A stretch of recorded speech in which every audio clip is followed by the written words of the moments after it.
সাদা পাথর মরুভূমি হয়ে গেছে, সাদা পাথর ধ্বংস হয়ে গেছে, সাদা পাথর আর নাই। আসলে এই ধরনের প্রশ্ন অনেকের মধ্যেই আসলে দোলচুল খেলছে বা খেলা দিচ্ছে। আসলে সাদা পাথর যে মেইন স্পট বা মূল যে অংশ সেটা আসলে ধ্বংস হয়নি। আপনারা দেখতে পাচ্ছেন আমি যে স্পটে দাঁড়িয়ে আছি এটা হচ্ছে মূল অংশ। এখানে স্বচ্ছ যে জলরাশি সেটা প্রবাহিত হচ্ছে অজর দ্বারায়, অর্থাৎ ভারত থেকে পাহাড়ে যে ডল সেটা নামছেই। এবং এখানে যে সৌন্দর্য, মূল স্পটে যে সৌন্দর্য সেটা আদৌ আসলে বিনষ্ট হয়নি। তো আপনারা বিভ্রান্ত ছড়াবেন না। যারা পর্যটকরা আছেন তারা সবাই আসুন, এই সিলেটের অপর সৌন্দর্যের ভরপুর সাদা পাথরকে একবার উপভোগ করুন। এই যে পানির যে স্রোত, পানির যে শব্দ, সেই সাথে পানির প্রতি যে ঠান্ডা ফিল সেটা আসলে আর কোথাও বাংলাদেশে পাবেন কি না সেটা আমার সন্দেহ আছে। তো আমরা যে জায়গায় আছি একদম স্বচ্ছ, ভিতরে আমরা যে, তো আপনারা দেখতেই পাচ্ছেন সাদা পাথরের যে নৈসর্গিক সৌন্দর্য, যে ঢেউ খেলানো সেটা কিন্তু অটুট রয়েছে। তো বারবার যে কথা বলতে যাচ্ছি, সাদা পাথরকে নিয়ে আর বিভ্রান্ত ছড়াবেন না। সাদা পাথর আছে, সাদা পাথর রক্ষার জন্য হাইকোর্টে ইতিমধ্যে রিট জারি করা হয়েছে। 7 দিনের মধ্যে সাদা পাথরের যে ক্ষতি হয়েছে বা সে পাথরগুলো আসলে সরিয়ে নেওয়া হয়েছে সেগুলো পুনরায় প্রতিস্থাপিত করে সাদা পাথরকে আবার আগের জায়গায় ফিরিয়ে আনা সম্ভব। আপনারা দেখতে পাচ্ছেন এই মসজিদটি, সাদা পাথরের বিজিবির যে মসজিদটি।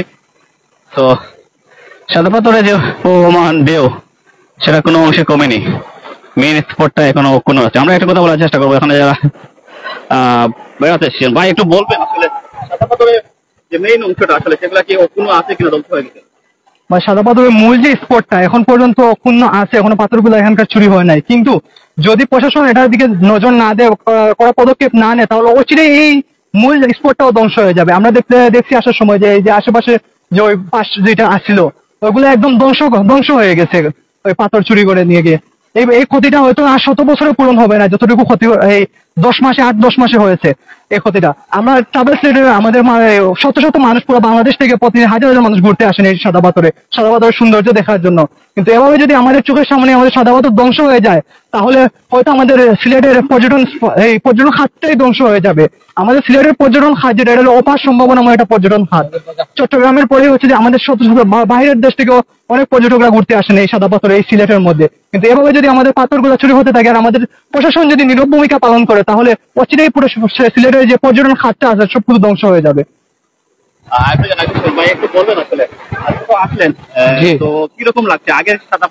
আগের সাদা পাথর এখন আর নেই। আগে যে সেরকম যে পাথর গুলা ছিল এখন আর পাথর সেইগুলা নেই। মূল স্পটে পাথর আছে, বাট ওই আশেপাশে যা ছিল সবগুলো ওরা লুট করে নিয়ে গেছে। মূল স্পটটা আসলে লুট করে বাকি রয়েছিল সেটা হয়তো নিয়ে নিতে পারে। প্রশাসনের খুবই দৃষ্টি আকর্ষণ করছি, মানে এটা রক্ষা করতে হবে। আমরা একজন ভাই তো আমরা যেগুলো আসলে জানাই সাদা পাথরের মূল যে স্পটটি সেটা আসলে এখনো অটুট রয়েছে। আপনারা বিভ্রান্ত হবেন না। আমরা আসলে যে জায়গায় অবস্থান করছি সেটা তো আপনাদের মূল স্পটই। আপনারা যারা এসেছেন তারা চিনতে তো আসলে খুব কষ্ট হওয়ার। সাদা পাথরের যে স্বচ্ছ জলরাশি সেটা আপনারা দেখতে পাচ্ছেন, এখনো সাদা পাথরের স্বচ্ছ জলরাশির শব্দ আপনারা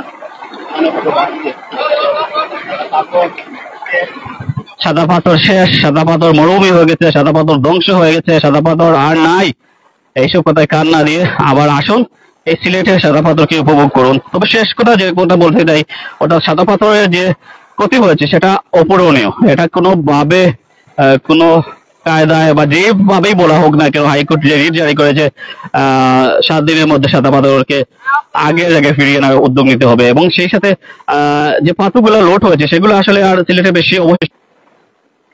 তো যে পিচ্ছিল পাথর আমরা যেটা বলে থাকি, আমরা সাদা পাথরের সাথে অনেকেই জানে পিচ্ছিল পাথর, সেই সাথে উপরের দিক দিয়ে যে স্বচ্ছ জলরাশি সেটা আপনারা দেখতেই পাচ্ছেন।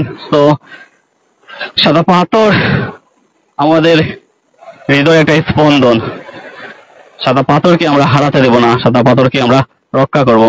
সাদা পাথরের যে ক্ষতি হয়েছে সেটা অপূরণীয়। তবে সাদা পাথর এখনো যদি উদ্যোগ নেওয়া হয় প্রশাসনের পক্ষ থেকে, সরকারের পক্ষ থেকে এবং স্থানীয় যারা এই লুটতরাজের সাথে জড়িত আছে তাদেরকে গ্রেফতার করে আইনের মাধ্যমে, তো অপরাধী যারা আছে অর্থাৎ পাথর চুরির সাথে জড়িত তাদেরকে আইনের আওতায় এনে আনলে এবং যদি বাড়ি কয়েকটা ডোল, ওটা অতি ডোল যদি নামে ভারতের পাহাড়ের পাদদেশ দিয়ে, অত কয়েকটি ডোল নামলে এই সাদা পাথর যে ক্ষতি হচ্ছে সেটা কিছুটা হলেও লাঘব হবে।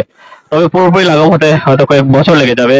তো সবাইকে অনুরোধ রইল, যারা সিলেটের বিভিন্ন প্রান্ত থেকে আসতে চান, সিলেট থেকে আসতে চান, সাদা পাথর আসুন, উপভোগ করুন। সাদা পাথর আপনার, সাদা পাথর আমার, সাদা পাথর আপনার আমার ইতিহাসের সাথে জড়িত, আমাদের আবেগ সবকিছুর সাথে সাদা পাথর জড়িত। তো ধন্যবাদ সবাইকে আমাদের সাথে থাকার জন্য। আমি সেজন্য আমি এখন লাইভে যুক্ত ছিলাম প্রাইম সিলেট থেকে। আমি মূলত যে জিনিসটা দেখাতে চেষ্টা করেছিলাম, যেটা আসলে মিডিয়া অনেকটা হাইলাইটস করেনি, আর যেটা অনেকটা আড়ালেই পড়ে গিয়েছিল, সাদা পাথরের মূল যে স্পট, সেটা আসলে যে ধ্বংসলীলা, সেটা এখনো হয়নি। আপনারা দেখতে পাচ্ছেন সাদা পাথরের ছোট ছোট পাথরের সাথে বড় বড় পাথরও আছে। তো এই স্পটটা বাকি রয়েছে। তবে সেই স্পটটা যদি আরো কিছুদিন সময় পাইতো, দখলদার রুটেরা যারা, সেটা আসলে খুব আরামসে নিয়ে নিত, খেয়ে ফেলতো। সাদা পাথর খাওয়া যায় সেটাই প্রথম জানলাম। তো যারা সাদা পাথর খাইছে তারা ভালো জানে সাদা পাথরের স্বাদ কিরকম। তো ধন্যবাদ, সেজন্য আমি এরকম লাইভে যুক্ত আসছিলাম। সাদা পাথর মেইন স্পট থেকে আপনাদেরকে সর্বশেষ যে সত্য ঘটনা সেটা তোলার চেষ্টা করেছি।